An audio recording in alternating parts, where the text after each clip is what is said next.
After almost 3 years of brutal conflict, Russia and Ukraine met face to face in Istanbul on Friday for their first direct peace talks since the early months of Moscow's 2022 invasion.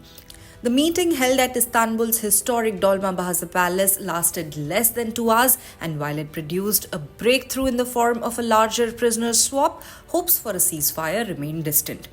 In what both sides confirmed would be the largest prisoner exchange to date, Ukraine and Russia agreed to swap 1,000 prisoners of war each.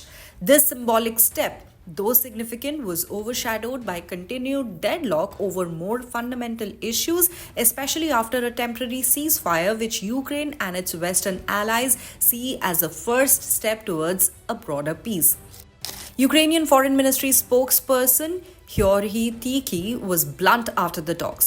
"We haven't received a Russian yes on this basic point. If you want to have serious negotiations, you have to have guns silenced."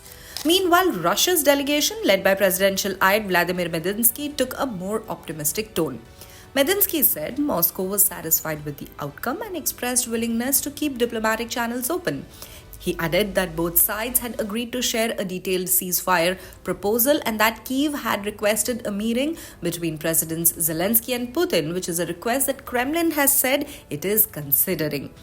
Meanwhile, Ukrainian President Volodymyr Zelensky stayed closely connected to the developments. From a European leadership summit in Albania, he posted on social media platform X that he had discussed the outcome with leaders from the United States, United Kingdom, France, Germany, and Poland, calling for tough sanctions if Russia rejects a full and unconditional ceasefire.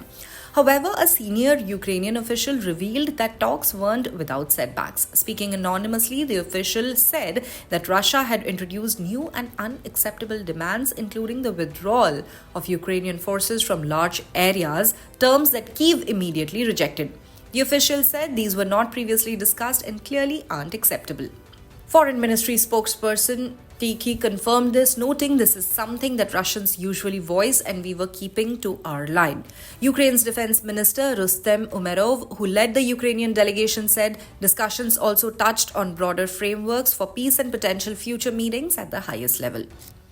Despite the small step forward with the prisoner swap, the two sides remain entrenched in their positions, separated not just by distance at a U-shaped negotiation table, but by vastly different visions of peace.